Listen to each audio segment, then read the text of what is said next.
नमस्कार, स्वागत है आपका कैपिटल टीवी बिहार के खास शो अंदर की बात में। और मैं हूं आपके साथ आत्मजा। हरि अनंत हरि कथा अनंता, ऐसा ही कुछ हाल बिहार की सियासत का भी है। यहाँ कहानियों का अंत ही नहीं हो रहा है। लोग समझ ही नहीं पा रहे हैं कि आगे होने वाला क्या है। दरअसल आपको बता दें कि बिहार सरकार जो है, नीतीश कुमार की सरकार जो है, उसे 12 फरवरी को फ्लोर टेस्ट देना है और इसको लेकर दोनों तरफ तैयारियां जोरों पर चल रही है। चाहे वो सत्ता पक्ष हो या फिर विपक्ष, दोनों तरफ से कोशिश की जा रही है। एक तरफ से एनडीए की तरफ से कोशिश की जा रही है कि किस तरह से सत्ता को बचा लिया जाए, किस तरह से बहुमत साबित कर दिया जाए। वहीं दूसरी तरफ महागठबंधन की तरफ से सरकार में को गिराने की कोशिश की जा रही है। तो ऐसे में देखने वाली बात होगी कि क्या कुछ होता है। लेकिन अगर सबसे बड़ा सवाल जो है वह यह है कि अगर बहुमत साबित हो जाता है तो फिर बिहार की सियासत में क्या होगा, और अगर बहुमत साबित नहीं हो पाता है तो फिर बिहार की सियासत में क्या होगा। तो इन्हीं मुद्दों पर बातचीत करने के लिए आज हमारे साथ मौजूद है senior journalist Saroj Singh ji. Sir, आपका बहुत बहुत स्वागत है। जी, बहुत धन्यवाद। सर, अगर सरकार बहुमत साबित कर देती है तो फिर बिहार की सियासत में क्या क्या संभावनाएं हैं? देखिए, उम्मीद तो यही है कि सरकार बहुमत साबित कर देगी, लेकिन जो तैयारी दूसरे तरफ है उस पर हम लोग बाद में आएंगे। लेकिन आपका जो सवाल है कि अगर सरकार बहुमत साबित कर देती है तो आगे क्या होगा, नीतीश कुमार क्या करेंगे, मंत्रिमंडल विस्तार होगा। तो पहला तो सबसे बड़ा सवाल यही है कि मंत्रिमंडल विस्तार करना है।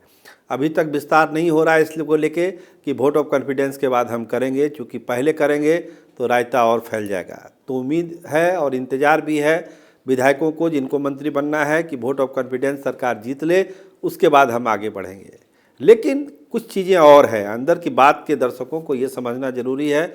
आपके प्रोग्राम में जो आप हमेशा कहती हैं कि सियासत में कुछ भी हो सकता है, तो आप मानिए कि सरकार वोट ऑफ कॉन्फिडेंस जीतने के बाद भी बहुत निश्चिंत नहीं है बिहार की सरकार। तो क्या हो सकता है, इस पर हम लोग सवाल जवाब कर रही हैं आप हमसे। तो जो अगर हमारी जो समझ है वो ये बतलाती है कि वोट ऑफ कॉन्फिडेंस जीतने के बाद पहला काम होगा मंत्रिमंडल विस्तार, और उसके बाद सरकार लग जाएगी राज्यसभा के चुनाव में।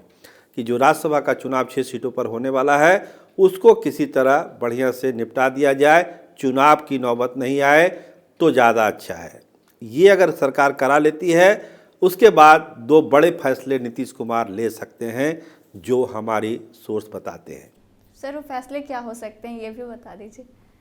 देखिए, वो फैसले तो हैं, उस पर बहुत गंभीरतापूर्वक विचार किया जा रहा है, और सियासत की बहुत ही गंभीर बात है ये कि नीतीश कुमार कुछ 2 बड़ा फैसला ले सकते हैं।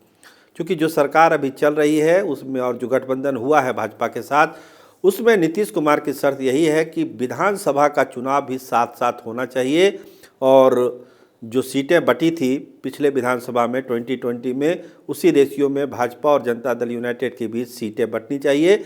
यानी कहने का मतलब है कि 100 से ज़्यादा सीटों पर जनता दल यूनाइटेड के उम्मीदवार उतरने चाहिए। ये खाका तैयार किया नीतीश कुमार ने, जिसके प्रपोजल पर बात आगे बढ़ी है। और हमको लगता है कि जो नीतीश कुमार दिल्ली जा रहे हैं, इस पर एक अंतिम फैसला नीतीश कुमार नरेंद्र मोदी और अमित शाह से मिलकर करेंगे कि क्यों नहीं विधानसभा का चुनाव हम साथ साथ करा लें।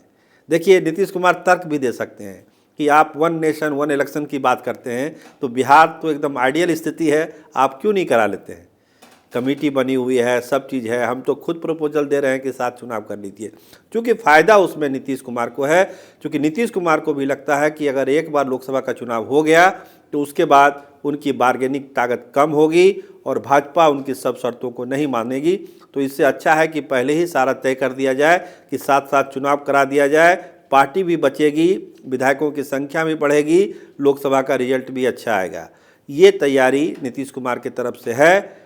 अब देखिए क्या होता है। सर, अगर विधानसभा भंग होता है तो उम्मीद क्या जताई जाए कि कब तक ये फैसला नीतीश कुमार ले सकते हैं? अगर विधानसभा भंग, जिसकी संभावना है, बहुत प्रबल संभावना है कि विधानसभा भंग हो सकती है, नीतीश कुमार कर सकते हैं, तो वो तारीख देखिए 2 तारीख है जिस पर आप चर्चा हम कर सकते हैं कि अगर राज्यसभा का चुनाव हो गया उसके ठीक बाद ये घोषणा हो सकती है। यानी तारीख वो 16 फरवरी हो सकती है, 17 फरवरी हो सकती है, जो नीतीश कुमार ये फैसला ले सकते हैं।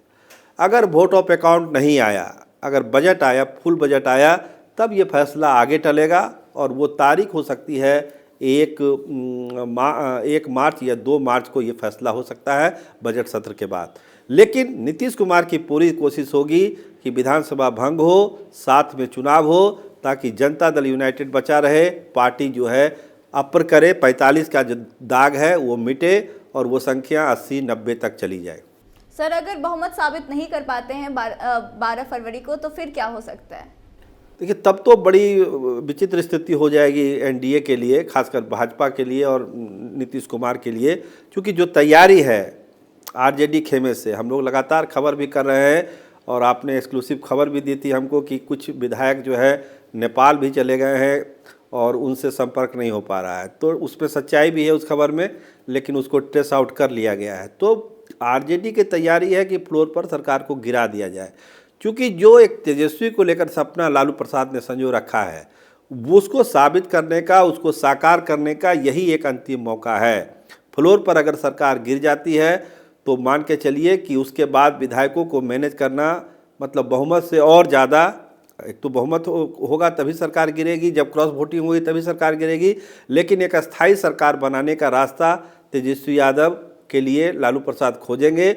और वैसी परिस्थिति में ज़्यादा से ज़्यादा विधायक जो है जनता दल यू के हो या भाजपा को, जिनको सूट करेगा, जिनको उनका ऑफर सूट करेगा, वो सामने आएंगे, वो आरजेडी का साथ दे सकते हैं और नई सरकार बिहार में आरजेडी बनाने का पूरा प्रयास करेगी, कोशिश करेगी।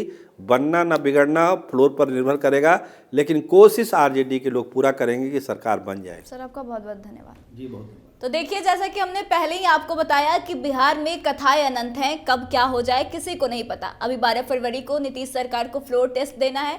अगर उसमें सरकार पास हो जाती है तो वो तो ठीक है, अगर नहीं होती है तो फिर सरकार के लिए बड़ी मुश्किलें सामने खड़ी हो सकती है। इसके अलावा चर्चा यह भी है कि नीतीश कुमार विधानसभा को भंग भी कर सकते हैं और एक साथ इलेक्शन कराने की उनकी जो है तैयारी भी चल रही है। तो देखिए आने वाले वक्त में क्या होता है। फिलहाल के लिए बस इतना ही। आगे की तमाम खबरों के लिए बने रहे हमारे साथ, देखते रहें कैपिटल टीवी बिहार। धन्यवाद।